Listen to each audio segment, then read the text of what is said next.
हामिद मीर साहब, आप बताइएगा, क्या कोई इख्तिलाफ राय था कल बहुत ज़्यादा, जैसा कि रिपोर्ट भी हो रहा है कि इत्तफाक नहीं हो रहा था, ना नो कॉन्फिडेंस पे, ना ही इस बात पर कि इस्तीफे दिए जाएं, और मौलाना फजल रहमान तो दोनों से ही नाराज़ नज़र आ रहे थे इस हवाले से, या जो अपोजिशन दिखा रही है वैसा ही है कि हाँ जी बड़ा इत्तफाक हो गया, 26 मार्च को लॉन्ग मार्च करेंगे, जून जुलाई में हुकूमत गिरा देंगे? मौलाना फजल रहमान साहब जो है, उन्होंने ये जो कल पीडीएम का इजलास था, पीडीएम के इजलास से पहले उन्होंने जो इख्तिलाफी अमूर थे उस पर काफी बात कर ली थी। तो जो कल का इजलास था ना, उसमें जो 20 सितंबर 2020 को जो एपीसी हुई थी और उसके बाद जो एक एलामिया जारी हुआ था, उस एलामिया के साथ एक एक्शन प्लान था, और उस एक्शन प्लान में जो 7 नुकात थे, तो जो उसका 7वां नुकता था, तो बिलावल साहब ने वो जो कागज था वो कागज अपने पास रखा हुआ था, और वो कागज की कॉपियां बाकी लोगों के पास भी मौजूद थी। तो उन्होंने वो जो नुकता नंबर 7 था वो सबको पढ़ के सुनाया, और उसमें जो था सबसे पहला था जो वो तहरीक अदम एतमाद था, और बल्कि तहरीक अदम एतमाद था। उसमें जो लफ्ज था वो तहरीक अदम एतमाद था, यानी कि सिर्फ एक तहरीक अदम एतमाद नहीं, और भी तहरीक का मतलब है ज्यादा तहरीक अदम एतमाद, यानी पंजाब में भी, बलोचिस्तान में भी, मरकज में भी, और उसके बाद फिर इस्तीफों का ऑप्शन भी था। तो उन्होंने ये कहा कि जो हम तहरीक अदम एतमाद की बात कर रहे हैं,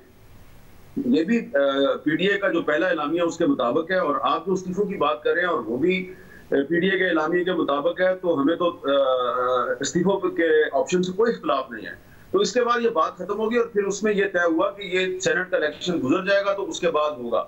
लेकिन इसमें जो साइड लाइन्स पर जो गुफ्तगू हुई है वो ज्यादा इंपॉर्टेंट है। जो साइड लाइन्स पर गुफ्तगू हुई है उसमें मुस्लिम लीग नून के एक सीनियर रहनुमा जो है, उन्होंने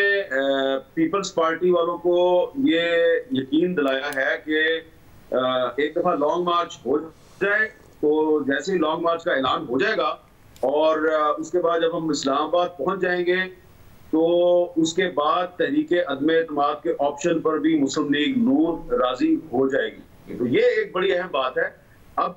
जो आप जून जुलाई की बात कर रहे हैं, उस जून जुलाई की बात जो है उसके बारे में मेरे इल्म में तो ऐसी कोई बात नहीं है कि ये कोई डिस्कशन हुई है कि जून जुलाई में हुकूमत गिरेगी। लेकिन जो मेरी इंफॉर्मेशन है वो ये है, मुस्लिम लीग नून है, उसने पीपल्स पार्टी को ये यकीन दिलाया है कि जो तहरीक अदम एतमाद है उस पर हम आपका साथ देंगे, लेकिन आप लॉन्ग मार्च और धरने पे हमारा साथ दें। तो मेरा ख्याल है कि इस पे कोई कंप्रोमाइज दोनों पार्टियों के दरमियान हो जाएगा। सोहेल भाई साहब, आप समझते, क्योंकि आज बिलावल ने कहा आज़ाद कश्मीर में कि जी आपके इलेक्शन से पहले ये हुकूमत गिरा देंगे, और ज़ाहिर है जून जुलाई की बात उस हवाले से सामने आती है। कोई जो सिमत की बात हो रही थी कि जी इस अपोजिशन की कोई सिमत नहीं नज़र आ रही है, जब 31 जनवरी की डेडलाइन गुजरी, वो 26 मार्च के लॉन्ग मार्च के अनाउंसमेंट के साथ वो सिमत का तयन होता है, या आपके ख्याल में अभी भी डायरेक्शन लेस नज़र आती है अपोजिशन? नहीं, देखिए, पहले तो ये है कि अपोजिशन, अगर हम सिंपल बात करें तो बात यह है कि पाकिस्तान के अंदर हुकूमत तब गिरती है, सिर्फ आदाद शुमार से तो गिरती नहीं है कि अगर सिर्फ हम ये कहें कि किसके पास अरकान असम्बली ज़्यादा होंगे वो हुकूमत गिरा लेगा, ऐसा तो मुमकिन नहीं। क्योंकि हमने सेनेट के इलेक्शन में देखा कि सेनेटर जिस तरफ ज़्यादा थे वो बेचारे जीत नहीं सके। तो इसमें इसका मतलब है दूसरे अदारों की भी इनपुट होती है। तो इसलिए पहली तो बात यह है कि जब तक हुकूमत और इस्टेब्लिशमेंट एक पेज पर है, उस वक्त तक हुकूमत को गिराना मुश्किल है। उस वक्त तक आप लॉबिंग कर सकते हैं, उस वक्त तक आप वीक कर सकते हैं, उस वक्त तक आप मुख्तलिफ हीलों बहानों से हुकूमत को एक्सपोज कर सकते हैं। और मेरा ख्याल है कि यही अपोजिशन को करना चाहिए। अपोजिशन फाइनल जो जिसको कहते हैं उसकी तरफ ना जाए, क्योंकि उसमें एम्बेरसमेंट होगी। अगर वो ये कोशिश करें कि हम इनको उतार देंगे जून जुलाई में या मार्च में, तो ज़ाहिर है कि उसमें तो वो कामयाब नहीं हो सकते। हाँ, हुकूमत को कमज़ोर करने का या उसको टारगेट करने का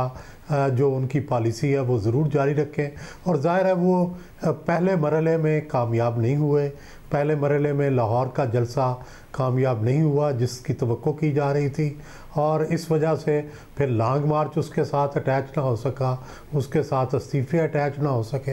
तो अब मेरा ख्याल है दूसरा मरला जो है उसमें नो कॉन्फिडेंस भी होगा, लॉन्ग मार्च भी गुजर जाएगा, और फिर दूसरा सबसे इम्पॉर्टेंट बात है कि आप पीटीआई के अंदर भी कोई डिफरेंसेस पैदा होंगे 6 महीने बाद, 5 महीने बाद? क्या उसके अंदर भी कोई ग्रुपिंग पैदा होगी? और क्या इस्टेब्लिशमेंट और हुकूमत जो है, क्या वो भी दो सफ़ों पे अलग अलग होंगे? तब तो है ये कामयाबी की बात। सिर्फ जलसे जुलूस से आप गड़बड़ तो पैदा कर सकते हैं, आप एक क्यास तो पैदा कर सकते हैं, लेकिन हुकूमत नहीं बदल सकते। फादू हुसैन साहब, आपको कोई सिम्त नजर आई है और ये ओपोजिशन अब हुकूमत को टाइम दे रही है या अपने आप को टाइम दे रही है कि जी 26 मार्च को करेंगे ताकि हम सेनेट के इलेक्शन भी लड़ लें, उससे पहले बाई इलेक्शन भी लड़ लें, फिर सेनेट चेयरमैन भी इलेक्ट हो जाए और फिर जून जुलाई की बात है कि आज़ाद कश्मीर के इलेक्शन? ये कोई सिम्त है और ओपोजिशन असल में अब के हुकूमत में इख्तलाफात पैदा हो जाएं या उसके इस्टेब्लिशमेंट से इख्तलाफात पैदा हो जाएं, इसके लिए अपने आप को टाइम दे रही है बजाय इसके कि हुकूमत को टाइम दे रही है?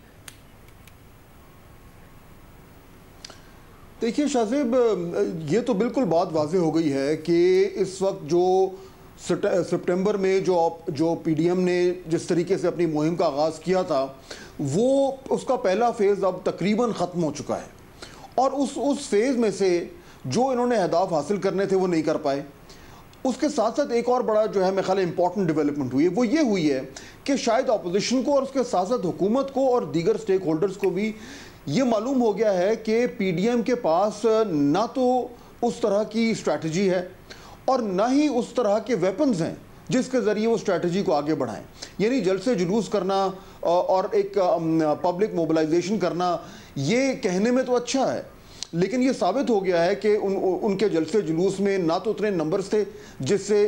हुकूमत के दरो दीवार हिल जाएं और ना ही सड़कों पे कोई इस तरह का हमें एक उबाल नज़र आया है जिससे लगे कि ये एक बहुत पॉपुलर मूवमेंट होती जा रही है। अब रही बात लॉन्ग मार्च के और इस्तीफ़ों की, देखिए उसमें अपोजिशन हर तरह के दावे कर सकती है,